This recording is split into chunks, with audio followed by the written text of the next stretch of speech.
नारायण नारायणं नमस्कृत्य नरं चैव नरोत्तमं देवीं सरस्वतीं व्यासं ततो जयमुदीरयेत्।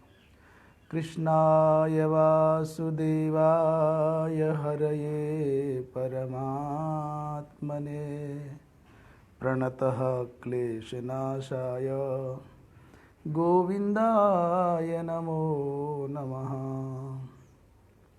शङ्करं शङ्कराचार्यं केशवं बादरायणं सूत्रभाष्यकृतौ वन्दे भगवन्तौ पुनः पुनः।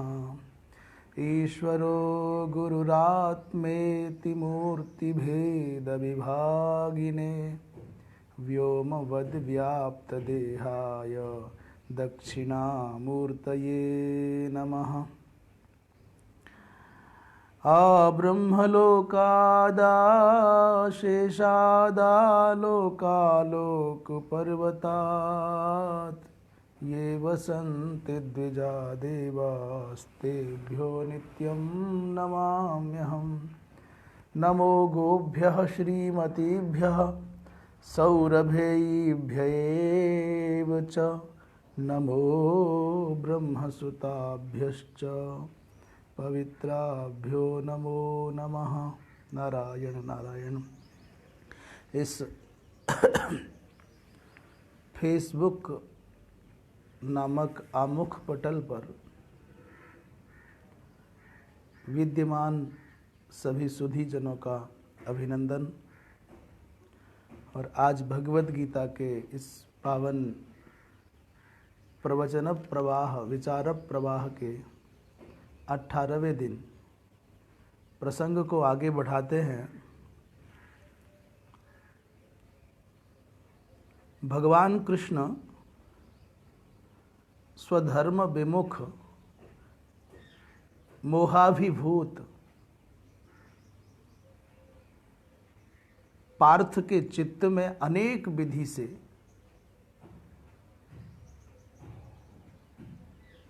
कर्तव्य के प्रति जागृति का दीप जला रहे हैं।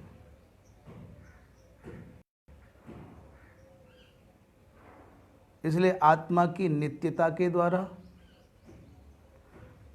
उनके कर्तव्य का स्मरण कराने के द्वारा इस लोक और परलोक की लाभ और हानि का विचार बता करके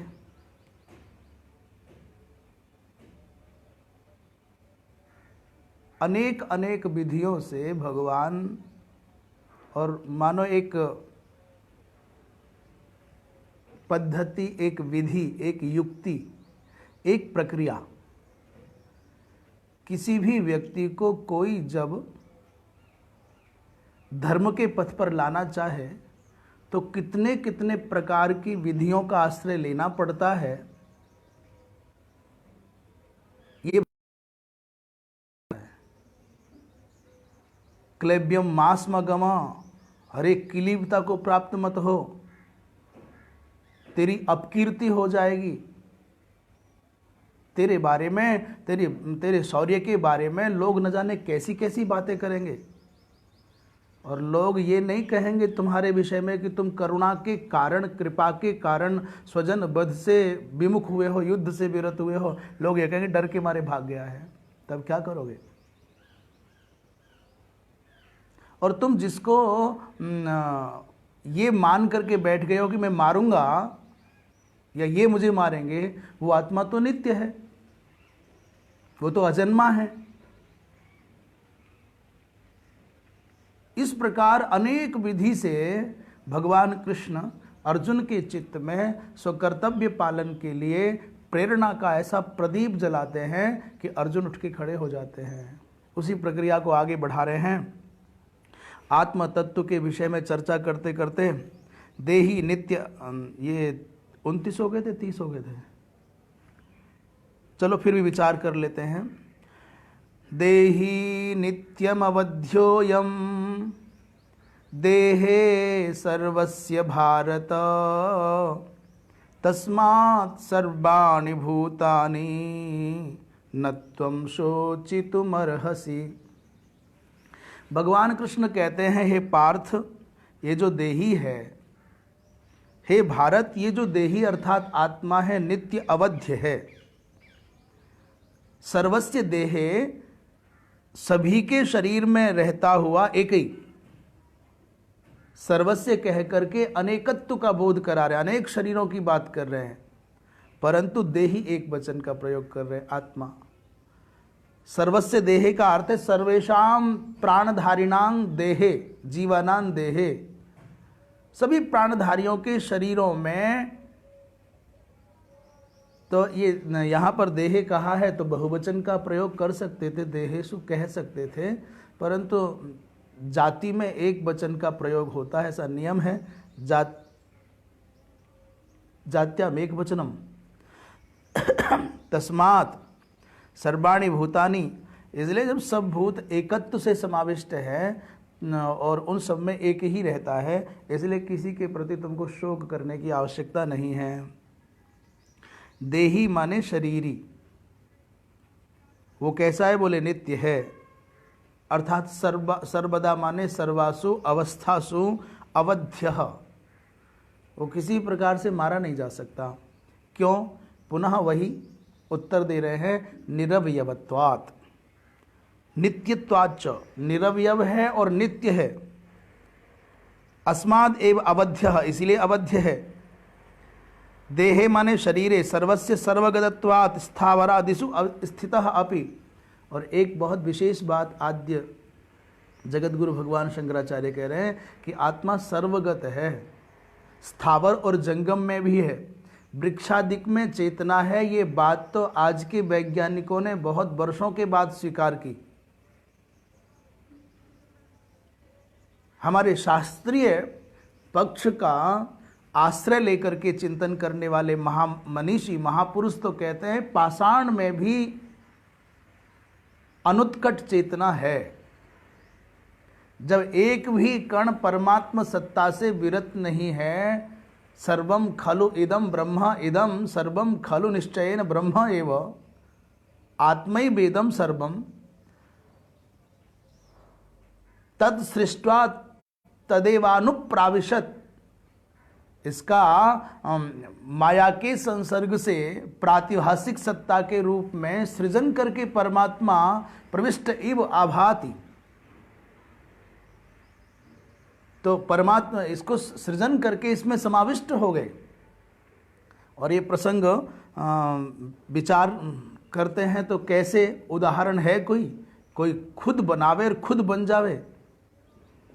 हमारे यहाँ तो बनाने वाला भिन्न होता है और बनने वाला भिन्न होता है, कारण कोई और होता है, कार्य कोई और होता है। तो यहाँ तो बनने वाला भिन्न है, बनाने वाला भिन्न है। जैसे भोजन बनाने वाला कोई और है और बनने वाला जो भोजन है वो कुछ भिन्न पदार्थ है। घड़ा बनाने वाला कुंभकार पृथक है और कुंभ पृथक है। तो ये बनने वाला और बनाने वाला कार्य कारण जो व्यवहार देखने में आता है तो भिन्न होते हैं। पर परमात्मा कैसे भाई स्वयं बनावे और स्वयं बन जावे? उदाहरण तो बहुत सरल है, उदाहरण देते हैं। यथोर्ण नाभि, ऊर्ण नाभि कहते हैं जस्य कीटस्य नाभौ ऊर्णम ऊर्णवत् किम तंतु विषय तंतु आदिकम अस्ति। ऊर्ण नाभि माने जिसकी नाभि में ऊन है। ऊन माने तंतु माने धागा, जिससे वो जाला बनाती है, माने मकड़ी। कोई भला बताए संसार में मकड़ी कहाँ से जाला लाती है? ये उपादान कारण कहाँ से लाती है? हमारे वेदांतियों के सिद्धांत के अनुसार दो ही कारण होते हैं, एक निमित्त कारण और एक उपादान कारण। हाँ, नैयायिकों की दृष्टि में तीन कारण होते हैं, समवायी, असमवायी और निमित्त। और वो समवायी असमवायी को हमारे यहाँ उपादान के रूप में स्वीकार कर लेते हैं। तो निमित्त कारण कोई और है, अर्थात निमित्त कारण हो गया कुंभकार आदि घड़ा बनाने में। तो मकड़ी के जाले को निर्माण करने के लिए निमित्त के रूप में मकड़ी को स्वीकार कर लिया, पर उपादान क्या है? जिसके द्वारा जाला बनाओ कहाँ से आया? तो कहेंगे साहब वो तो जाला तो था, धागा तो था, कहाँ से आया? बोले मकड़ी के अंदर से ही आया। तो जैसे इस परमात्मा की बनाई हुई विलक्षण सृष्टि का एक छोटा सा कीट मकड़ी अपने जाले के प्रति स्वयं ही उपादान कारण है, स्वयं ही निमित्त कारण है, इस बात को पुष्पदंताचार्य ने महिम्न स्तोत्र में बहुत अच्छे ढंग से प्रस्तुत किया है। किमाधारो धाता इत्यादि के द्वारा ये निमित्त और उपादान कारण की जब चर्चा चलती है तब ये चिंतन में आता है कि भाई ये बनाता है, ये बनता है स्वयं। वो कैसे? बोले मकड़ी की तरह से। सर्वस्य प्राणी जातस्य देहे बध्यमाने, अब इसीलिए सभी प्राणियों के शरीर रूप के नष्ट हो जाने पर भी अयन देही न बध्यो, ये देही नहीं मारा जा सकता। इसलिए तस्मात् भीष्मादीनि सर्वाणि भूतानि उद्दिश्य न तुम शोचितुम अर्हसि। भीष्म प्रमुख इत्यादि इन बंधुओं के बांधवों के मरण के भय से तुमको शोक नहीं करना चाहिए, क्योंकि देह तो मारो या मत मारो से मरना ही है, गिरना ही है। शरीर को कोई स्पर्श भी ना करे तो स्वयं जीर्ण हो जाएगा। काल से बड़ा हिंसक संसार में कोई नहीं है। बड़े बड़े भव्य भवन बना करके छोड़ दीजिए, कोई टच भी ना करे, उसकी सीमा है। जो जितना सुदृढ़तर होगा भले ही उसमें देर लगे पर एक न एक दिन धराशायी होना ही है। जिसकी नींवें जितनी कमजोर होंगी काल अपने थपेड़ों से उतनी जल्दी उसको जमींदोज कर देगा, धराशायी कर देगा। इसलिए बड़े बड़े साम्राज्य, बड़े बड़े दुर्ग, बड़े बड़े दिव्य उद्यान, बड़े बड़े पर्वत कोई काल के प्रहार से अपने आप को सुरक्षित नहीं कर पाया। इस प्रसंग पर परमार्थ प्रपा नाम की एक टीका है। वो टीकाकार बहुत अच्छा कहते हैं, देही माने शरीर चालक आत्मा, वो नित्य है ऐसा कहते हैं। और तस्मात् कारणात् सर्वाणि भूतानि माने भ्रातृ सुहृद गुरु इत्यादि नहीं, कि चिंता हो रही है तुम्हारे मन में ये मारे जाएंगे तो शोक हो रहा है, ये शोक के योग्य नहीं है। इसी बात को बृहदारण्यक उपनिषद के माध्यम से प्रस्तुत करते हुए कह रहे हैं, स यथोर्ण नाभिः तंतुनोच्चरेद्यथाग्नेः क्षुद्राः विस्फुलिंगाः विचरन्त्येवमेवास्मात् आत्मनः सर्वे प्राणाः सर्वे लोकाः सर्वे देवाः सर्वाणि भूतानि सर्व एतत् आत्मनो विचरन्ति। तस्योपनिषत् सत्यस्य सत्यम इति प्राणा वै सत्यम तेषामेव सत्यम तेषामेव सत्यम, ऐसा मंत्र आया है उपनिषद में। स यथोर्ण नाभिस्तन्तुनोच्चरेद्यथाग्नेः क्षुद्रा विस्फुलिंगा विचरन्ति। जैसे उर्ण नाभि माने मकड़ी के अंदर से ही वो तंतु जाला बनता हुआ दिखता है, प्रकट होता है। जैसे अग्नि को ताड़न करने से उससे विस्फुलिंग माने चिंगारियां निकलती हैं, एक से एक अग्नि काष्ठ से, अग्नि समूह से अनेक चिंगारियों का जैसे दर्शन होता है, जैसे एक अकेली मकड़ी से अनेक प्रकार के तंतुओं का जाले का निर्माण हो जाता है, तथैव आत्मनः, इस आत्मा से ही सर्वे प्राणाः, सभी प्राण, सर्वे लोका, सभी लोक, सर्वे देवाः, सभी देव, सर्वाणि भूतानि, सभी प्राणी इस आत्मा से ही, आत्म तत्व से ही, ब्रह्म सत्ता से ही विचरन्ति माने प्रकट होते हैं। और ये उपनिषद सत्य है। इसका भाष्य करते हुए इसी बात को उन्होंने स्पष्ट किया है। यथा पूर्वम अकल्पयत, सुप्त प्रतिबुद्ध न्याय से सोया हुआ व्यक्ति जगता है तो फिर पीछे की कल्पनाओं से, विचारों से, ज्ञान से, व्यवहार से संबद्ध हो जाता है। सोते समय सब बराबर हो जाते। कह रहे अथ यदा सुसुप्तो भवति न कस्यचन वेद, जब सो जाता है तो उसको सांसारिक जगत का कोई भान नहीं रहता। स्वकीयस्य भानो न भवति एतत्तो अस्त्येव, माने अपनों का भान नहीं रहता। बोले स्वस्यापि भानम न भवति, अपना भी भान नहीं रहता। ना अपनों का भान रहता है, न मेरा, ना तो मेरा बचता है, और ना ही स्वयं भी नहीं। अर्थात ये देह दृष्टि से बात कर रहे हैं। वो जो अहम पद वाच्य है, अहम पद बोध्य है, वो आत्म तत्व तो चेतना तो रहती है, वही तो सबके ज्ञान का कारण है। और इसी बात को कहते हैं कि जब जागृत में तो समग्र देह जागृत रहता ही है, सक्रिय रहता ही है, पर स्वप्न में ये स्वप्न में जागृत अवस्था का व्यवहार कुछ वहाँ नहीं चल सकता। अर्थात ये स्थूल शरीर वहाँ सक्रिय नहीं रहता, वहाँ सूक्ष्म शरीर सक्रिय रहता है स्वप्न में। परंतु स्वप्न भी जब शांत हो जाता है, मन अपने समग्र संकल्पों से विरत होकर के विश्रांति पाता है, बुद्धि की गोद में जाता है, तो वहाँ पर न स्थूल शरीर काम करता है, ना सूक्ष्म शरीर काम करता है, वहाँ केवल कारण शरीर काम करता है। और कारण शरीर की सत्ता में प्रमाण क्या है? बोले खूब गहरी नींद सोने के बाद जब व्यक्ति जगता है तो अंगड़ाई लेके कहते वाह आज तो बहुत गहरी नींद आई, बहुत आनंद आया। सुखेन अपस्वाप्सोहम न किंचित अवेदिशम, बड़ी सुख की नींद सोया हूं, मुझे कुछ खबर नहीं पड़ी कैसे बातों में रात निकल गई, कैसे एक पल के समान गहरी निद्रा के कारण रात गुजर गई, मालूम नहीं पड़ा। तो ये किसने जाना कि सुखपूर्वक सोया, मुझे निद्रा में बहुत आनंद आया? ये जानने वाला ही कारण शरीर के अंतर्गत जो प्रवर्तमान है, जो इस अनुभव को करने वाला है, वो आत्मा, उसको जानना है। तो सुसुप्ति में कुछ नहीं जाना जाता। सुसुप्तौ मनसि परमात्मनि लीने, सुसुप्ति में मन परमात्मा में लीने सति लीन हो जाता है, तो तत्कल्पित जो स्थूल और सूक्ष्म प्रपंच है वो भी लीन हो जाता है।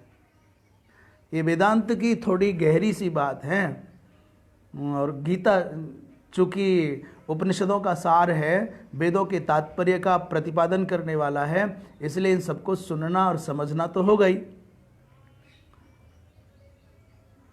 तो अथ पुनर्जागरावस्थायाम, और जब फिर जग करके आता है तो मनसि बहिर्मुखे जाते, मन के बहिर्मुखी हो जाने पर प्राग संसारे यथा पूर्वम मनः प्रपंच मनः प्रपंच आविर्भवती, पहले का जो जगत था जगने पर मन के अंदर फिर वैसे ही आभाषित होने लग जाता है। उदाहरण दे रहे हैं, जैसे ऋग्वेद में आया है यथा पूर्वम अकल्पयत ऋतंच सत्यंचाभिधात तपसोध्यजायत ततो रात्रिजायत ततः समुद्रो अर्णवः समुद्रादर्णवादधि संवत्सरो अजायत, ऐसे।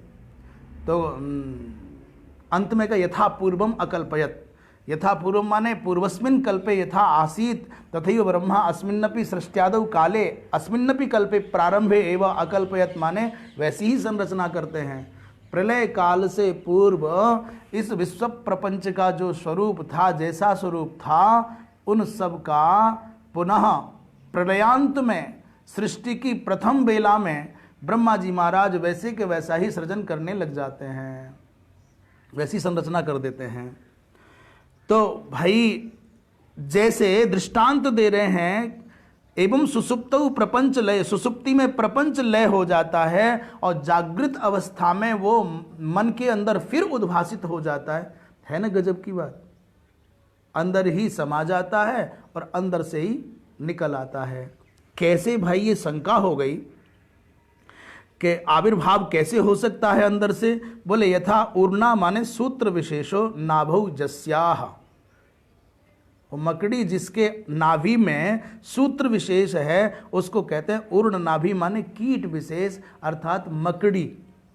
स यथा पूर्वम सोत्पादितेन पुनर्ग्रस्यमानेन तंतुना उच्चरेत ऊर्ध्वम चरेत, जैसे वो कीड़ा मकड़ी पूर्वम सोत्पादितेन अपने अंदर से स्वयमेव अपने शरीर से ही उत्पादित किए हुए और फिर स्वयं अपने ही अंदर उसको लीन कर लेने वाले तंतु के द्वारा मकड़ी अपने ही धागे से बहुत ऊपर चली जाती है, फिर उसको निगल जाती है, उसी से जाला बना लेती है। और जब उसके रमण का उद्देश्य पूरा हो जाता है, रमण का उद्देश्य क्या है मकड़ी का?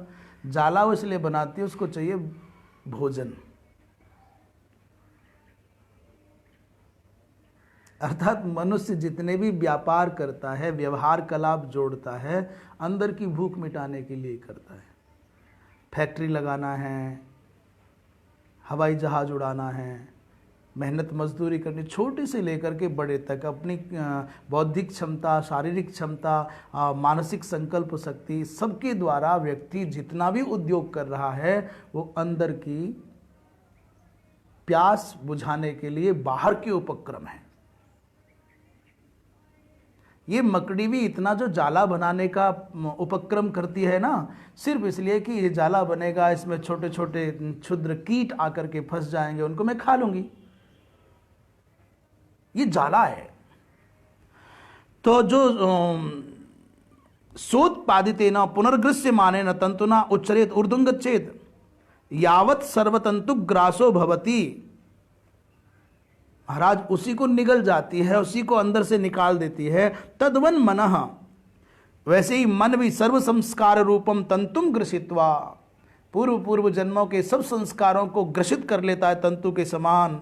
और स्वयं अपनी लीनम भवति, मन स्वयं ही लीन हो जाता है। जैसे जाला बना करके मकड़ी उस जाले में निवास करती है और अनंतर जाले को अपने अंदर समाहित करके अपने अन्य कार्य में लग जाती है, लीन हो जाती है। अत पुनः प्रपंचोदये, फिर पुनः प्रपंचोदय में दृष्टांत बता रहे हैं। यथा हन्यमानात उल्मुकाग्नेहे, हन्यमानात उल्मुकाग्नेहे, उस लकड़ी को, जलती हुई लकड़ी को ताड़ित करोगे तो उस अग्नि से सकाशाद युगपद एव, उस ज्वलित अग्नि से, सकाशात से, युगपत माने एक साथ ही, क्षुद्रा लघियांश, छोटे छोटे, क्षुद्र माने लघियांश माने छोटे, और क्षुद्र कहने का अर्थ ये होगा कि ये संभवतः किसी को सहसा क्षति नहीं पहुंचा सकते। क्षुद्र कहने का अर्थ है बहुत छोटी सी चिंगारी जैसी निकलती हैं, निकली, चमकी और खत्म हो गई, इसलिए क्षुद्र का। लघियान इसलिए कहा कि आकार में बहुत छोटी हैं, पर क्षुद्र में और लघियान में ये फर्क है। क्षुद्र तो चमकी और नष्ट हुई, वो किसी का वस्त्र भी नहीं जला सकती, वो किसी को दाहकता का अनुभव भी नहीं होने देगी। पर लघियान में ये है कि वो छोटा सा कण गया और आपका वस्त्र रेशमी है कदाचित, ऊन का है कदाचित, और आजकल एक और टेरिकोट होता है, क्या होता है, वो है कदाचित, तो वो जो लघु है वो जला करके अपना अपना स्थान बना लेगा, वो जला देगा। सहस्रसो विस्फुलिंगा अग्निकणा व्युच्चरंती उद्गच्छन्ति एवमेव, जैसे वो अग्निकण निकलते हैं, आपने देखा चिंगारियां निकलती हैं, ठीक वैसे ही एवमेव अस्मात् प्रशुद्धात्मनो मनसः, प्रशुद्धात्मा से, इस मन से सर्वे सूक्ष्म प्रपंच रूपाः प्राणाः स्थूल प्रपंच रूपाः सर्वे भूर्भुव इत्यादि लोकाः, ये सूक्ष्म प्रपंच माने प्राण आदिक और स्थूल प्रपंच माने भूर्भुव स्व इत्यादि भुवन, सब इंद्रादिक देवता और सभी स्थावर जंगम प्राणी, ये आत्मा से ही व्युच्चरंती माने प्रकट होते हैं। महाराज ये बात इसलिए देही नित्यम अवध्योयम, देही नित्य है, अवध्य है। हे भारत, सब शरीरों में एक ही समाया हुआ है। जैसे लकड़ियां भिन्न होंगी पर उनके अंदर रहने वाला जो अग्नि है वो एक ही होगा। जैसे बिजली के उपकरण विभिन्न होंगे, पंखा, बल्ब, ट्यूब और फ्रिज, और क्या होता है, AC, cooler, heater, press, TV, ये सब उपकरण भिन्न हैं, पर इन सब के अंदर जो ऊर्जा विनिविष्ट है, ऊर्जा जो लगी हुई है, जो इनके चालक संचालक है, वो एक ही है। सबके अंदर बिजली एक ही है। बिजली का अपना निजी कोई काम नहीं है, विद्युत इलेक्ट्रिसिटी का अपना निजी कोई काम नहीं है। वो जिस प्रकृति के, जिस स्वभाव के, जिस कार्य के लिए सक्षम उपकरण के साथ जुड़ जाती है, वो उपकरण वैसा काम तब तक नहीं कर सकता जब तक विद्युत का संपर्क ना हो। विद्युत का संपर्क होते ही वो उपकरण अपने हिसाब से कार्य करने लग जाता है। ऐसे ही संसार में जब कोई क्रोधी व्यक्ति दिखाई दे तो समझना ये उपकरण तो क्रोध को, उष्णता को व्यक्त करने वाला है, पर इसके अंदर जो चेतना है वो एक ही है। और यदि मन को संतोष देना है, उसके क्रोध से यदि आपको अपने आप को बचाना है और स्वयं क्रोधित नहीं होना है, तो समझ लो भगवान ने ये हीटर बनाया है। आग उगल रहा है, कोई शीतल हो, शांत हो, तो समझना ये फ्रिज है, खुद भी शीतल रहता है, दूसरों को भी शीतल कर देता है। हीटर खुद भी जलता है और दूसरों को भी जलाता है। भिन्न भिन्न उपकरणों की भिन्न भिन्न प्रकृति के कारण, उनकी कार्य क्षमता के कारण एक ही विद्युत अनेक कार्य करते हुए जैसे लगती है नहीं, वैसी एक ही आत्म चेतना, आत्म तत्व भिन्न भिन्न प्रकृति के, भिन्न भिन्न संस्कारों के, भिन्न भिन्न क्षमताओं वाले लोगों के साथ संबंध होकर के अनेक अनेक प्रकार के विचार, प्रचार, व्यवहार, क्रियाकलाप दिखाती है। इनकी भिन्नता, इनके नाम रूप की अनेकता के कारण आप जैसे बिजली को अनेक नहीं कह सकते, उपकरणों की भिन्नता, नाम रूप की भिन्नता के कारण, प्रक्रिया की भिन्नता के कारण, वैसे ही इन प्राणियों के, मनुष्यों के, जीव जंतुओं के नाम रूप की भिन्नता के कारण आप परमात्मा सत्ता को अनेक नहीं कह सकते। ये बात बता करके भगवान ने कहा इसलिए शोक मत करो। और अब दूसरी बात कह रहे हैं। अब तक तो परमार्थ की बात कर रहे थे, शोक मोह मत करो ऐसा बताया जाए। यह परमार्थ तत्वापेक्षायाम शोको मोहो बान संभवती। अब तक जो बताया आत्मा की नित्यता के कारण परमार्थ दृष्टि से कहा कि भाई शोक मोह नहीं करना। अब कह रहे न केवलम परमार्थ तत्वापेक्षायाम अपितु एवमपि एव किंतु, परमार्थ की दृष्टि से ही शोक मोह की आवश्यकता नहीं है, शोक मोह उचित नहीं है, अपितु व्यवहारिक दृष्टि में भी आप देख लीजिए। वो व्यवहारिक दृष्टि क्या है, तो एक बार श्लोक में हम डूब करके आनंद लें। स्वधर्ममपि चावेक्ष्य न विकम्पितुमर्हसि धर्म्याद्धियुद्धात् श्रेयोऽन्यत् क्षत्रियस्य न विद्यते। धर्म्याद्धियुद्धात् श्रेयोऽन्यत् क्षत्रियस्य न विद्यते। कह रहे भाई स्वधर्मम अपि च अवेक्ष्य, या स्वधर्म का अर्थ है वर्ण और आश्रम धर्म की मर्यादाओं का अनुशीलन करके भी देख लो। अवेक्ष्य माने आलोच्य, पर्यालोच्य, अनुसंधाय।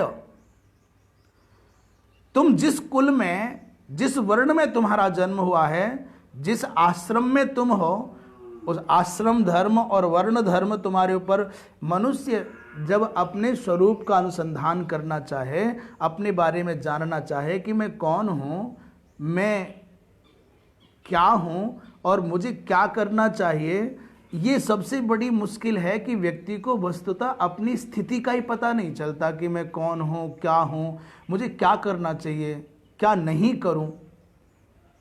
अच्छा भला बताओ, यदि शास्त्र न हो, आप गीता श्रवण कर रहे हैं, भगवत गीता न हो, मनुस्मृति न हो, वेद न हो, तो कौन बताएगा कि तुम कौन हो।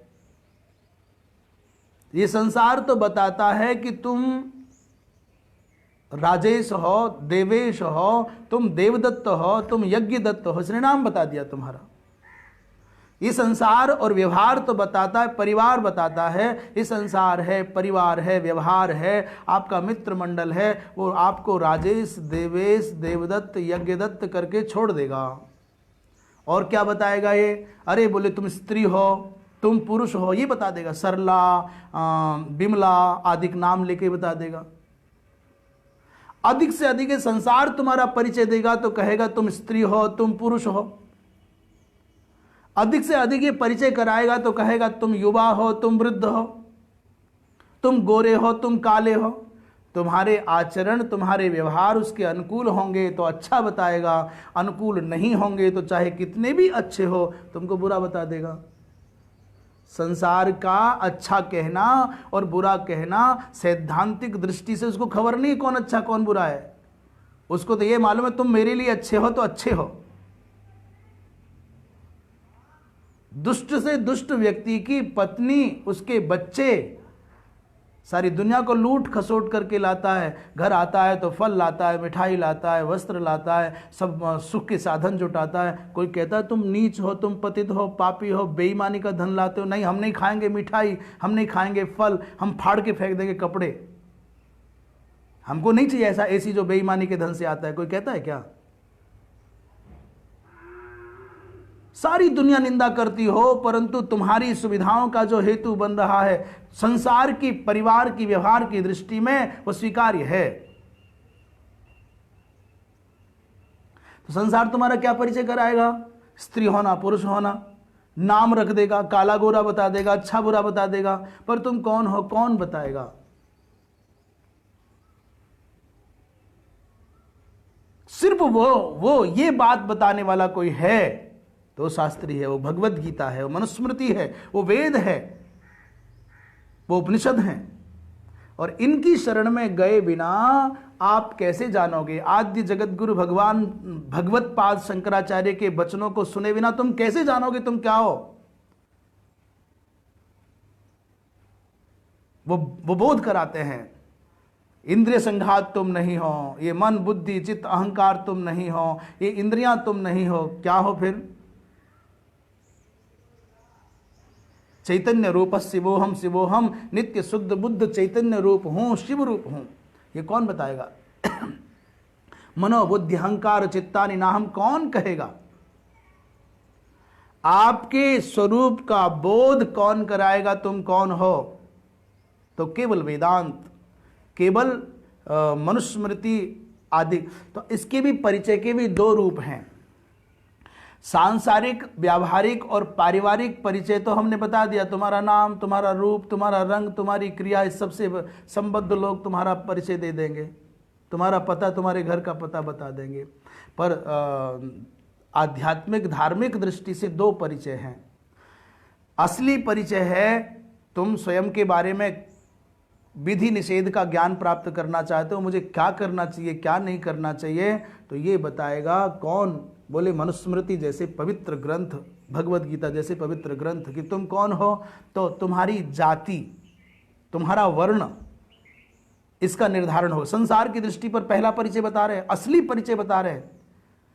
इस नासवान संसार में भी जो इस नासवान प्रपंच जाल से बच करके, मुक्त होकर के अपने स्वरूप का बोध कराने की जो व्यावहारिक प्रक्रिया है उसका बोध करा रहे हैं। कि पहले बताएगा तुम ब्राह्मण कुल में हो तो ब्राह्मण हो, ब्राह्मण माता पिता के द्वारा जन्म हुआ है, मिश्रित हो गए तो वर्ण संकर हो, तो ब्राह्मण हो कि क्षत्रिय हो कि वैश्य हो कि शूद्र हो। बहुत आश्चर्य की बात है कि हम कक्षा में प्रविष्ट हैं, इसकी प्रसन्नता नहीं है। हम मनुष्य बने हैं, इसकी प्रसन्नता नहीं है। पर हम गोरे नहीं बने, इसकी शिकायत भगवान से है। हमको सर्वांग सुंदर बनाया है परमात्मा ने, इसके लिए भगवान को धन्यवाद नहीं दिया। पर मुझको राजा क्यों नहीं बनाया, इसके लिए शिकायत भगवान से है, समाज से है, व्यवस्था से है। अरे बाबा, परमात्मा ने जिस भूमिका को निभाने के लिए हमको जहां भेजा है उसके लिए पहले उपकृत हो जाए, धन्यवाद दें। प्रभु, मुझे कोई शिकायत नहीं है कि मेरा जन्म नापित के घर में हुआ है, मुझे कोई शिकायत नहीं है कि मैं धीवर के घर में हूँ, मुझे कोई शिकायत नहीं है कि मैं चांडाल के, मुझे तो बहुत प्रसन्नता है। आपने 84 लाख योनियों में से मुझे 83,99,999 जो अज्ञान के गर्त में डूबे हुए जीव हैं, पशु नहीं बनाया, पक्षी नहीं बनाया, कीट नहीं बनाया, पतंग नहीं बनाया, मनुष्य बना दिया ना। अब मैं वो करूं जिससे कि क्रमशः इस सांसारिक दृष्टि से प्रायः लोग ऐसा अभिमान पूर्वक खुद के लिए कहते हैं, और दूसरे लोग भी कोई बहुत अच्छी दृष्टि से नहीं बोलते, ब्राह्मण होना श्रेष्ठ माना जाता है। ऐसा ब्राह्मण को भी अनुभव होने लगा है कि मैं श्रेष्ठ हूँ, पर ब्राह्मण को स्वयं ये अनुभव हो कि मैं श्रेष्ठ हूँ, वो बात तब सार्थक होगी, सिद्ध होगी, जब ब्राह्मण ब्राह्मण के जैसा ही आचरण करे, ऋषियों के जैसा ही त्याग पूर्वक, वैराग्य पूर्वक, ज्ञान पूर्वक, लोक मंगल की भावना से संयमित आचरण करे, वो अन्यों के जैसा संग्रही ना हो जाए। पर ऋषि परंपरा के प्रतिनिधि, वेदज्ञ विप्रों की परंपरा के प्रतिनिधि, अर्थात साधु महात्मा या जो ब्राह्मण हैं, वो राजाओं के जैसे संग्रह करने लग जाए, राजभवन जैसे स्थान बनाने लग जाए, तो चिंता की तो बात ही है। इसलिए उच्च कुल में उत्पन्न होना ये कोई अभिमान की बात नहीं है, अवसर है। जो उच्च उच्च कह करके अपने आप को बड़ा मानने का भ्रम पाले हैं, ये नहीं चलेगा। ये समाज, ये संसार पहले भी त्याग को पूजता था, वैराग्य को पूजता था, तपस्या को पूजता था, ये ज्ञान का आदर था। एक सौभरी वृद्ध महात्मा जिनके शरीर में कोई शक्ति दिखाई नहीं देती है, तो अस्थियां दर्शन हो रहा है, और वो भी राजा के दरबार में आ जाते हैं। ना उस महात्मा के साथ में सेना है, ना महात्मा के सेवक हैं, ना महात्मा के पास संपत्ति है, महात्मा के पास कुछ नहीं, न शक्ति, न संपत्ति, न सेना, न सेवक, और स्वयं भी जराजीर्ण है। और वो एक महात्मा आता है जंगल से राजमहल, राज दरबार में, तो चक्रवर्ती सम्राट उठ करके खड़ा हो जाता है। वो किसी व्यक्ति के लिए खड़ा नहीं है राजा। ये समाज जो महात्माओं के पीछे चलता है, ये समाज जो महात्माओं के सामने आशा भरी नजरों से निहारता है, वो किसी व्यक्ति का अनुगमन नहीं है, वो किसी व्यक्ति से कोई अपेक्षा नहीं है। वो उस व्यक्ति के अंदर सन्निहित जो त्याग शक्ति है, वैराग्य शक्ति है, ज्ञान शक्ति है, तप शक्ति है, उसका आदर है। और जिस दिन ये त्याग तप शक्ति नहीं रहेगी तो कौन पूछेगा। इसलिए समाज की दृष्टि में अगड़ी पिछड़ी जाति की कोई बात हमारी समझ में नहीं आती। अरे बाबा, ये तो जीव की यात्रा है, कोई 10 कदम आगे चल रहा है, कोई 10 कदम पीछे चल रहा है। ये जो आज कोई ब्राह्मण बनकर के पैदा हुआ है, ये भी किसी जन्म में पशु था, पक्षी था, स्त्री था, शूद्र था, वैश्य था, क्षत्रिय था। और आज जब ब्राह्मण बनकर के उचित आचरण नहीं करेगा, जो शास्त्रीय निर्देश है उनका पालन नहीं करेगा, यही लौट करके पशु भी बनेगा, पक्षी भी बनेगा, शूद्र आदि भी बनेगा, स्त्री भी बनेगा, चांडाल भी बनेगा, जो बनना होगा बनेगा अपने कर्मों के हिसाब से। इसलिए अवसर है, शूद्र कुल में जन्म हुआ है तो बहुत गर्व के साथ भगवान को धन्यवाद देकर के कहो, प्रभु मेरे से जीवन में ऐसा कोई आचरण ना हो, व्यवहार ना हो कि किसी का दिल दुखे। मैं निरंतर शास्त्रीय मर्यादाओं का पालन करते हुए आगे बढ़ूं, मैं संसार के शीर्ष को प्राप्त करूं, और संसार के शीर्ष को नहीं, एक दिन ऐसा आए कि मैं आप में लीन हो जाऊं, आप जैसा हो जाऊं। इसमें क्या कठिनाई है।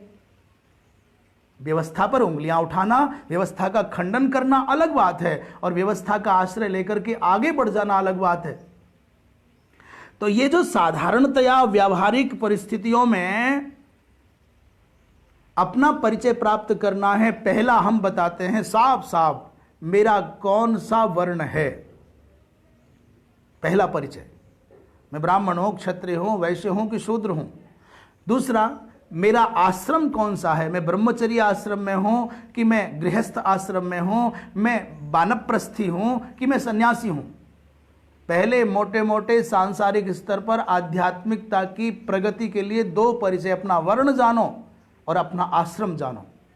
अब जब वर्ण और आश्रम मेरा ये पता ठीक हो गया, तब जानिएगा कि मैं जिस वर्ण में हूं, जिस आश्रम में हूं, इन दोनों के कर्तव्य क्या हैं।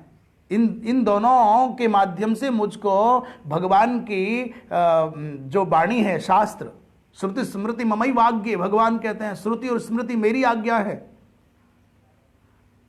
उनसे जानो कि मेरा कर्तव्य क्या है।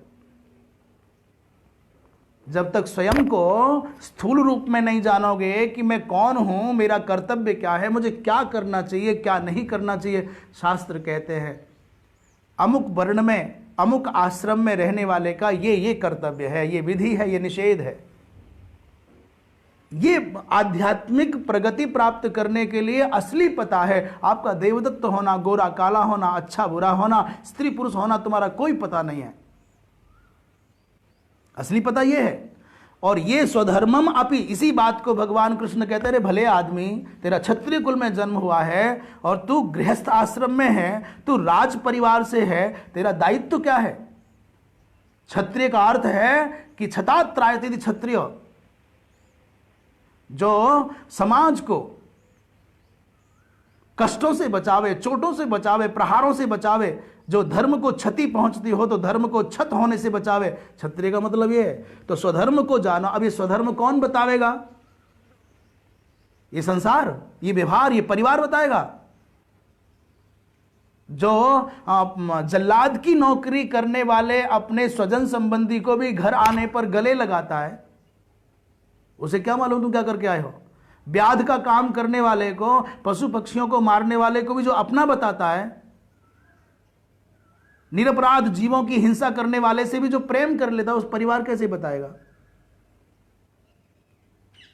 इसलिए असली परिचय कि भगवान कह रहे स्वधर्मम अपि च अवेक्ष्य, अपने धर्म को जानो ना। स्वधर्म क्या है, स्वधर्म क्या है, परधर्म क्या है, मिथ्या क्या है, छल क्या है, ये सब जानना पड़ेगा।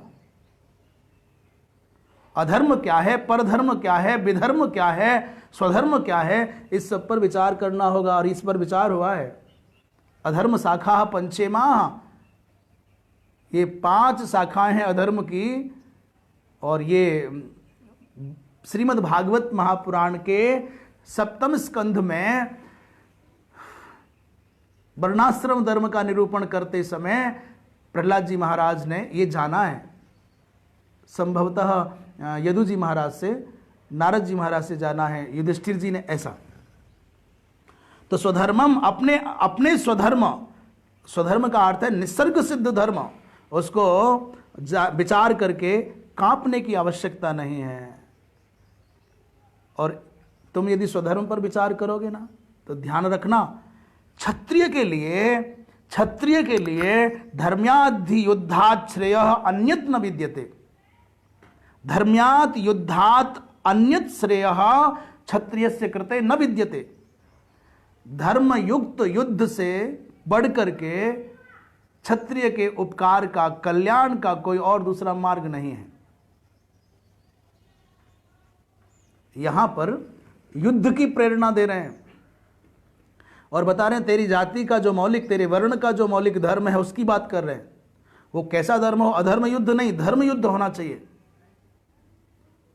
धर्म की रक्षा के निमित्त, न्याय की रक्षा के निमित्त, नीति के संरक्षण के निमित्त, अत्याचारियों को, दुष्टों को दंड देने के लिए किया जाने वाला युद्ध, गौ के लिए, संत के लिए, विप्र के लिए, धर्म के लिए, देव के लिए, शास्त्र मर्यादा के लिए किया जाने वाला युद्ध धर्म युद्ध है। अत्याचारी का समन करने के लिए, अन्याय का प्रतिरोध करने के लिए, विरोध करने के लिए किया जाने वाला युद्ध धर्म युद्ध है। अब महाभारत वाले युद्ध की कल्पना मत करो, आज अपने ही पास देखो। कोई तुम्हारी दृष्टि में किसी एक विशेष कारण से आदर्श है, उतने अंशों में उसका स्वागत करो, सम्मान करो। पर जितने अंशों में वो गलत है, आपके अंदर ये निर्लोभ भाव से, निर्भय, अच्छा मुश्किल क्या है, भय और लोभ, ये 2 ऐसी बीमारी हैं जो किसी भी व्यक्ति को सत्य का समर्थन नहीं करने देती, असत्य का, अन्याय का विरोध नहीं करने देती। भय और लोभ 2 ऐसे कारण हैं जो तुमको कुछ नहीं करने देंगे। भय क्या है? संबंध खराब हो जाएगा, व्यवहार खराब हो जाएगा, उनकी नजरों में हम गिर जाएंगे। हम क्यों बोले? भैया उनका काम है, उनको करने दो। लोभ क्या है? उनसे संबंध खराब होगा तो उनके संबंधी हमसे रूठ जाएंगे, हमारा व्यापार चलना कम हो जाएगा, हमारे फॉलोवर घट जाएंगे, हमारी दुकान पर, हमने जो दुकान मजमा लगाया है, दुकान लगाई है, उस दुकान के ग्राहक घट जाएंगे। हम ऐसा नहीं कर सकते भैया, नहीं, हमारा व्यवहार है भैया, हम नहीं बोल पाएंगे। भय और लोभ ये 2 ऐसी बीमारियां हैं जो तुमको सत्य का आदर नहीं करने देंगी। सत्य का समर्थन नहीं करने देंगी, सत्य का संरक्षण नहीं करने देंगी, तुमको साहसी नहीं बनने देंगी। और जैसे तुम निर्भय और निर्लोभ हुए तो फिर कौन मजाल है दुनिया की, कौन तुमसे आंखें मिला सकता है। हम संसार में दुर्बल हुए हैं, दीन हुए हैं, पराजित हुए हैं, पददलित हुए हैं, तो केवल भय और लोभ के कारण, चाहे वो धर्म परिवर्तन की बात हो और चाहे जाति परिवर्तन की बात हो, जिंदे रहने की आकांक्षा ने न जाने कितने कितने अत्याचार करने वाले लोगों की शक्ति बढ़ाई है। इसलिए भय रहित होकर के, लोभ रहित होकर के विचार करोगे तो तुम्हारे लिए इन अन्यायी कौन है? बाबा भीष्म अन्यायी है क्या? गुरु द्रोणाचार्य अत्याचारी है क्या? इनको क्यों मारे? मानो ऐसा प्रश्न कर दें, बोले हाँ, कुछ लोग होते हैं जो खुद चोरी नहीं करते पर चोर को प्रश्रय देते हैं। कुछ लोग होते हैं खुद पाप नहीं करते पर पाप करके आने वाले को कहते चिंता मत कर, मैं हूं ना, हम शंख बजाने वाले हैं, हमारे हाथ में धनुष है, किसी की मजाल तो तेरी ओर आंख उठा करके देख ले। पाप करने वाले व्यक्ति के बारे में तो विचार है ही, पर पाप का समर्थक भी, पाप का अनुमोदक भी, पापी का संरक्षक भी उतना ही बराबर का अपराधी है जितना पाप करने वाला है, और वो भी दंड का उतना ही पात्र है, दंड्य है जितना कि अपराधी है। बाबा भीष्म और द्रोण दोनों स्वयं में पापी नहीं है, दोनों अपराधी नहीं है, दोनों अत्याचारी नहीं है, दोनों अन्यायी नहीं है, दोनों अधर्म करने वाले नहीं हैं, परंतु दूसरे की संपत्ति चुराने वाले दुर्योधन, दूसरे की स्त्री का तिरस्कार करने वाले दुर्योधन, दूसरों की उन्नति को देख करके ईर्ष्या की आग में जलने वाले दुर्योधन, षड्यंत्र पाखंड करने वाले दुर्योधन जैसे दुष्टों का संरक्षण करते हैं। इसलिए बाबा भीष्म और द्रोण बध्य हैं, दंड्य हैं, इसलिए उनके साथ युद्ध होना चाहिए। और ये बात आपकी समझ में आ जाए, हमारी समझ में आ जाए, कहना अलग बात है पर आचरण में उतरना अलग बात है। हम भी अपना और पराया करके धर्म और अधर्म को परिभाषित करने लग जाएंगे तो कभी नहीं कर पाएंगे। न्याय और अन्याय को स्वकृत परकृत मान लेंगे तो कभी हम न्याय नहीं कर पाएंगे, कभी हम सत्य के समर्थक नहीं हो पाएंगे, कभी हम साहसी नहीं हो पाएंगे। हमारे अंदर की जो ऊर्जा मर गई है, हमारे अंदर का जो शौर्य मर गया है, हमारे अंदर का जो साहस मर गया है, वो मर गया है इसलिए कि हम भय और लोभ से पीड़ित हैं, स्व और पर के राग और द्वेष से पीड़ित हैं, इसलिए न्याय नहीं कर पाते हैं। तो स्वधर्म को देख करके, स्वधर्म क्या है? क्षत्रिय के लिए धर्म की रक्षा के लिए, धर्म रक्षार्थ जो संप्राप्त सहज प्राप्त युद्ध है, उससे बढ़कर के खुला हुआ स्वर्ग का कौन दरवाजा होगा? भगवान भाष्यकार कह रहे हैं स्वधर्मम अपि, अर्थात स्वधर्म, अपना धर्म क्या है क्षत्रिय के लिए? बोले युद्धम तम अपि अपेक्ष्य, उसको भी विचार करके, अनुसंधान करके तुमको प्रचलित होने की, कंपित होने की, विचलित होने की कोई आवश्यकता नहीं है, न अर्हसी। क्योंकि स्वाभाविकात धर्मात आत्मस्वभाव्यात इति अभिप्राय। स्वाभाविक क्या है? स्वाभाविक है कि क्षत्रिय स्वभाव प्रयुक्तम वर्णाश्रम धर्मोचितम, और तस्मात् क्षत्रिय स्वभाव प्रयुक्तात् वर्णाश्रम धर्मोचितात् युद्धात् अन्यत किमपि न। जो वर्णाश्रम निसर्गतः प्राप्त है, वर्णाश्रम धर्म के कारण, जो आत्म स्वभाव के कारण प्राप्त है, उससे बढ़कर के और अच्छा क्या है? तो तत्स युद्धम पृथ्वी जयद्वारेण धर्मार्थम प्रजारक्षणं च इति धर्मात्। ये युद्ध है, ये पृथ्वी विजय द्वारा, जब आप सक्षम और सर्व विजयी शासक हो जाएंगे तो जहाँ जहाँ आप विजय प्राप्त करेंगे उस राज्य के परिभाग में, भूभाग में आप अधर्म नहीं होने देंगे, अन्याय नहीं होने देंगे, अत्याचार नहीं होने देंगे। राजा सर्वत्र विद्यमान किस रूप में रहता है? दंड के रूप में। राजा सो जाता है, सुप्तेषु अपि राजसु, राजा के सो जाने पर, राजनी सुप्तेषु, राजा सुप्ते राजनी, राजा के सो जाने पर भी दंडो जागर्ति वै सदा, दंड जगता है। और उस दंड के भय से व्यक्ति अनैतिक कर्म में, अनर्थ में प्रवृत्त होने से बचता है, डरता है, दंड मिलेगा। और जिस राष्ट्र का, जिस राज्य का, जिस समाज का, जिस घर का मुखिया, शासक, नेतृत्वकर्ता कमजोर होता है, अर्थात कमजोर होने का मतलब व्यक्ति का कमजोर होना नहीं, उसका दंड कमजोर होता है, अनुशासन करने की क्षमता कमजोर होती है, वहाँ अत्याचार पनपता है, वहाँ बेईमानी पनपती है, और उसका दोष भी फिर मुखिया को ही लगता है। दंड जहाँ कमजोर हुआ, दंड विधान जहाँ पक्षपाती हुआ, दंड विधान जहाँ पर दुर्बल हुआ, वहाँ अराजकता फैलेगी ही फैलेगी। निष्पक्ष दंड विधान हो, क्योंकि पक्षपात पूर्वक दंड विधान भी अधर्म का कारक है, अराजकता का कारक है, उसका भी विरोध होने लग जाएगा। कितना भी बड़ा ताकतवर हो, अन्याय करेगा, बेईमानी करेगा तो टिकेगा नहीं। कितना भी बड़ा तुम्हारा मजमा हो, कितना भी बड़ा तुम्हारा वैभव हो, कितना भी बड़ी तुम्हारी भीड़ हो, तुम यदि गलत रास्ते पर जाओगे तो टिक नहीं पाओगे।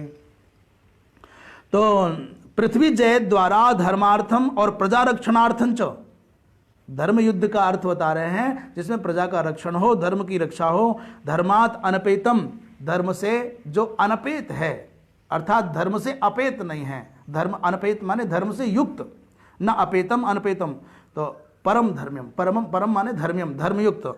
ऐसे धर्म्यात युद्धात श्रेय अन्यत क्षत्रियस्य न विद्यते, इससे बढ़कर के श्रेय का साधन क्षत्रिय के लिए कोई दूसरा नहीं है।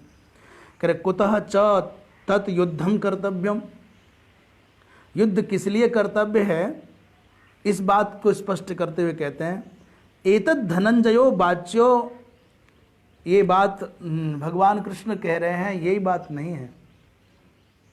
युद्ध के आरंभ होने से पूर्व उद्योग पर्व में, महाभारत में वर्णन आता है कि उद्योग माने युद्ध से पहले उद्योग किया जाता है, अपने अपने पक्ष के राजाओं से संपर्क किए जाते हैं, सेना की व्यवस्थाएं जब चलेंगी तो कहाँ कहाँ विश्राम करते हुए युद्ध मैदान तक पहुँचेंगी, कहाँ कहाँ उनके आवास होंगे, कहाँ कहाँ उनके भोजन की व्यवस्था होगी, युद्ध का परिक्षेत्र कितना होगा, ये सब व्यवस्थाएं उद्योग में आती हैं। उस उद्योग पर्व में भगवान कृष्ण एक दिन माँ कुंती से मिले और माता कुंती ने अपने समग्र, और दोनों में जो भी संवाद हुआ हम उधर नहीं जा रहे, अचानक माता कुंती ने भगवान कृष्ण से कहा केशव जा रहे हो तो मेरा भी एक छोटा सा संदेश अर्जुन को और भीम को सुना देना। भगवान कृष्ण चौंक गए, ये बुआ कुंती शायद ये न कहने लग जाए कि अर्जुन से कहना रे क्या रखा है दुनिया में, लड़के क्या मिलेगा, कौन यहाँ अमर रहना है, आधे से अधिक जीवन तो तुम्हारा लड़ते संघर्ष करते करते गुजर गया, वनवास भी मिला तो अच्छा हुआ ना, तपस्या हो गई और बड़े बड़े संतों का संग हो गया, क्या घट गया, क्या जाता है। भगवान कृष्ण के मन में आया कदाचित कुंती बुआ ने ये कह दिया कि बेटा लड़ाई में कुछ नहीं रखा, युद्ध मत करना, जो होना था हो गया, हमारे कर्मों का लेखा जोखा था सो। परंतु मां कुंती तो क्षत्रियों को जन्म देने वाले शूरों की मां है, सूरप्रसु है, वीरसु है, वीरान एवं सुतेति वीरसु। तो माता कुंती ने कहा केशव मेरा भी एक संदेश अर्जुन को और दो को ही कहा है, दे देना, कहना कि जिस दिन की अपेक्षा से छत्राणी अपने गर्भ में उस बालक को पालती है वो दिन आ गया है। एक छत्राणी, एक वीरांगना इस उद्देश्य से प्रसव की पीड़ा को भोगती है, गर्भकाल के संकटों को सहती है, आज अपनी उस वीरसु मां के कर्ज को उतारने का, उसके संकल्पों को सिद्ध करने का अवसर आ गया है।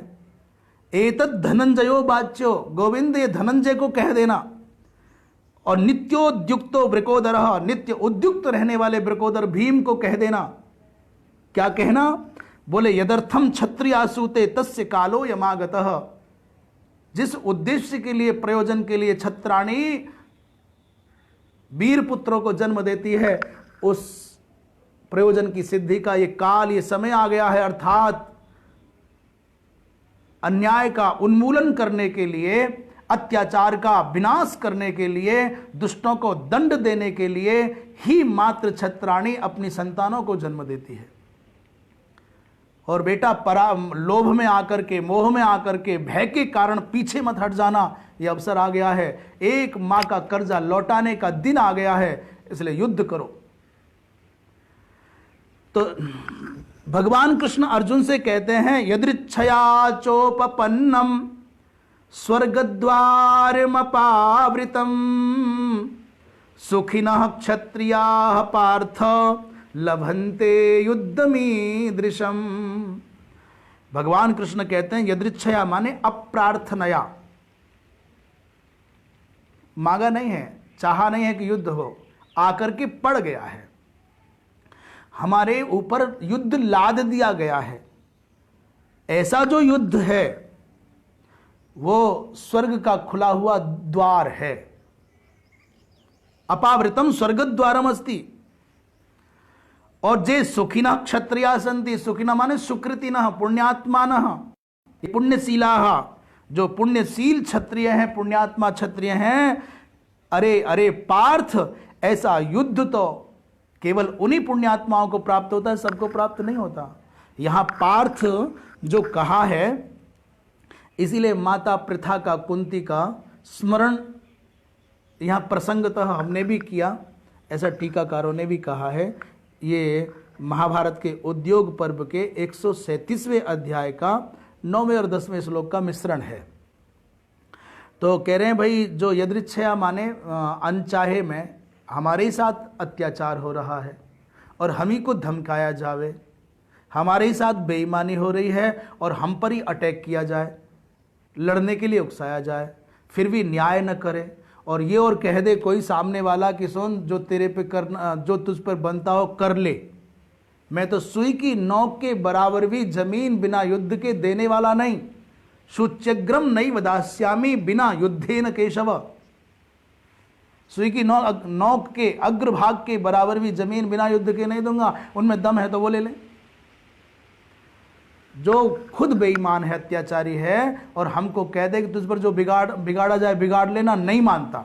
न समाज को मानो, न पंचायत को मानो, न सरकार को मानो, न पुलिस थाना कोर्ट कचहरी मानो, कर ले, क्या करेगा? मेरे ही साथ अत्याचार हुआ है, मेरी दुर्बलता कहो, मेरी अक्षमता कहो, मेरा शौर्यहीन होना कहो, निर्धन होना कहो, और मुझको ही हड़काया जाए। ऐसे दीन बन करके 100 दिन तक जीने से लाख गुना बेहतर है कि बड़े से बड़े अत्याचारी का सामना डट करके करे, चाहे 2 ही पल में मर जाए। माना कि मेरे पास धन नहीं है, मेरे पास जन नहीं है, मेरे पास शक्ति नहीं है, पर मेरे पास में अपने रोज रोज सिसक सिसक करके रोने से तो लाख गुना बेहतर अपने प्राणों को त्यागने का अवसर तो है। इसलिए आत्महत्या करके नहीं मरना है, उस अत्याचार का विरोध करते हुए। माना आज हो सकता है कि तुम्हारे अत्याचार के प्रतिरोध की आवाज इतनी बड़ी ना हो कि 10, 100, 1000, लाख, करोड़ लोगों तक ना पहुंचे, परंतु ऐसा कभी नहीं होगा कि तुम्हारे प्राणोत्सर्ग की ये अग्नि कभी बड़ी नहीं होगी। चिंगारी निश्चित रूप से, जैसे भगत सिंह जी, बटुकेश्वर दत्त, सुखदेव इत्यादि का बलिदान एक अंधेरी काल कोठरी में जेल के अंदर समय से पहले कर दिया गया। लोगों ने सोचा कि ये मर गए तो सब खत्म हो जाएगा, परंतु एकांत में उनको दी गई फांसी का प्रभाव यह हुआ कि पूरे हिंदुस्तान में, पूरे भारतवर्ष में उस समय के युवाओं में आग की तरह से बात फैल गई और अंग्रेजों का विरोध और तीव्रतर होता चला गया। तो कभी कभी मानो किसी व्यक्ति को प्राणोत्सर्ग करके भी सफलता नहीं मिलती, उद्देश्य पूरा नहीं होता, पर उसके प्राणदान की जो अग्नि है, वो जो चिंगारी है, वो धधकती है तो पूरे के पूरे अत्याचारी समाज को नष्ट कर देती है। तो यदृच्छया माने अप्रार्थितया उपपन्न जो आया हुआ है, ऐसा युद्ध खुले हुए स्वर्ग के दरवाजों के जैसा है। ये पुण्यात्मा क्षत्रियों को प्राप्त होता है जो तुमको प्राप्त है, इसलिए युद्ध करो। ये ईदृशम युद्धम, कैसा युद्ध बोले, बता दिया। ऐसा अत्याचारियों के विरुद्ध करना पड़े, बेईमानों के अधर्मियों के साथ करना पड़े, अथवा जय और अजय इत्यादि विनिवेश रहित, जय होगी कि पराजय होगी, ये अभिनिवेश से रहित जो युद्ध है वो पुण्यात्माओं को मिलता है। एवं कर्तव्यता प्राप्तम अपि, ये कर्तव्यता को प्राप्त हो गया है इसलिए भी युद्ध करना चाहिए। कह रहे हैं अथ चेत्त्वमिमं धर्म्यं संग्रामं न करिष्यसि ततः स्वधर्मं कीर्तिं च हित्वा पापमवाप्स्यसि। इसके बाद भगवान ने बड़े जोर की बात कही है। कह रहे हैं कि अथ चेत, यदि तुम इमं धर्म्यम संग्रामम न करिष्यसि, अरे सुनो पार्थ, यदि तुम इस धर्मयुक्त संग्राम को नहीं करोगे, कौन सा धर्म? यदृच्छया उपपन्न, जो तुम्हारे ऊपर आ पड़ा है। तुमने कोई पहले घोषणा नहीं की युद्ध करेंगे, तुम तो अपना हिस्सा मांग रहे हो, नहीं दोगे तो हम लड़ करके लेंगे। युद्ध की तैयारी उन लोगों ने पहले की है, सेना उनकी ज्यादा है और उतावले वो ज्यादा हो रहे। तुम मेरे पास आए, उससे पहले दुर्योधन मेरे पास आ गया है युद्ध की तैयारी के लिए सहायता मांगने। इसलिए यदि तुम इस धर्मयुक्त युद्ध को नहीं करोगे, संग्राम को नहीं करोगे, तो तथा इसके बाद क्या होगा? स्वधर्म जाएगा, तुम्हारी कीर्ति जाएगी और बदले में तुमको पाप भी लगेगा। तीन बात बता रहे हैं, तुम्हारा धर्म तो नष्ट होगा, जो स्वधर्म है वो तो नष्ट होगा ही होगा, तुम्हारी कीर्ति भी नष्ट हो जाएगी। और चलो स्वधर्म चला जाए, कीर्ति चली जाए, फिर बोले पाप अलग से लगना है। ये है जकड़। जो प्रस्तोता है, जो विचारों का संप्रेषण करने वाला है, जो किसी कुपथ पर गए हुए व्यक्ति को सुपथ पर लाना चाहता है, वो कितनी कितनी कुशलताओं, दक्षताओं, युक्तियों का आश्रय लेता है। अरे समाज क्या कहेगा, तेरे दादा परदादा के बारे में क्या धारणा है, तुम्हारा भविष्य क्या होगा, क्या मिलेगा ये करके। मानो जितनी कुशलताएं किसी एक अच्छे उपदेशक में होनी चाहिए, उन सबसे भी बढ़कर के भगवान में है। अब ये डर दिखा दिया कि तुम ये युद्ध नहीं करोगे, तुम्हारा स्वधर्म चला गया, तुम्हारी कीर्ति चली जाएगी और तुमको पाप भी बहुत भारी लगेगा। धर्म्यम का अर्थ क्या है? धर्म युद्ध भी कोई होता है? बोले हाँ, शास्त्र विहितत्वम अर्थात अनुकूल फल वत्तंच, और शास्त्र निषिद्धत्वम माने प्रतिकूल फलवत्तम। धर्मयुक्त का मतलब यह है कि शास्त्र की मर्यादा के अनुसार होगा तो उसमें अनुकूल फल की प्राप्ति होगी। कह रहे अथ चेत त्वम इमं धर्म्यम, यदि तुम इस धर्मयुक्त संग्राम को, संग्राम युद्धम न करिष्यसि, युद्ध नहीं करोगे, ततः तत् अकरणात्, उस युद्ध के न करने से, स्वधर्मम आपका क्षत्रियोचित जो कुल धर्म है वो चला जाएगा। कीर्तिम माने तुम्हारी जो कीर्ति है, भगवान शिव को तुमने प्रसन्न किया था युद्ध के मैदान में, महादेव और महेंद्र, इंद्र के आसन पर बैठे निवात कवच आदि दैत्यों को मारा। ये जो तुम्हारी समागम निमित्ताम, इंद्र महेंद्र और महादेव के साथ जो तुम्हारा समागम हुआ है, तन निमित्तक जो तुम्हारा पुष्कल यश है, कीर्ति है, महाराज ये सब चली जाएगी। तुम्हारे शौर्य की जो गाथा दुनिया गाती है, महाराज उल्टा गाने लग जाएगी और केवलम पापम अवाप्स्यसि, केवल तुमको पाप हाथ आएगा। कह रहे हैं धर्म बहिमुखो भूत्वा, धर्म से बहिर्मुख होने के कारण पापम अवाप्स्यसि माने पाप का फल क्या यहाँ तो मिलता नहीं, आगे मिलेगा। यहाँ तो ये है कि तुम्हारी अपकीर्ति हो जाएगी, अपयश हो जाएगा। परलोक सुख प्राप्ति प्रतिबंधकम, परलोक सुख प्रतिबंधकम, परलोक में जो सुखादिक मिलने की संभावना है वो क्षीण हो जाएगी। इसलिए न केवलम स्वधर्म कीर्ति परित्याग, केवल स्वधर्म और कीर्ति का ही परित्याग नहीं है, अपितु इस श्लोक में तो बता दिया स्वधर्म और कीर्ति, पर आमुस्मिन माने परलोके भी तब हानि ही। आमुस्मिकम प्रत्यवायम उक्त्वा ऐहिकम अकीर्ति रूपम प्रवदन्ति। आमुस्मिक उस लोक के प्रत्यवाय को बता करके अब इस लोक की अपकीर्ति जो होगी व्यवहारिक, उस पर चर्चा करते हैं। इस प्रसंग में भगवत कृपा से अग्रिम सत्र में विचार। अब यही वाणी को विराम। सर्वे भवन्तु सुखिनः, सर्वे सन्तु निरामयाः, सर्वे भद्राणि पश्यन्तु, मा कश्चित् दुःखभाग् भवेत्। पूर्णमदः पूर्णमिदं पूर्णात् पूर्णमुदच्यते, पूर्णस्य पूर्णमादाय पूर्णमेवावशिष्यते। नारायण नारायण।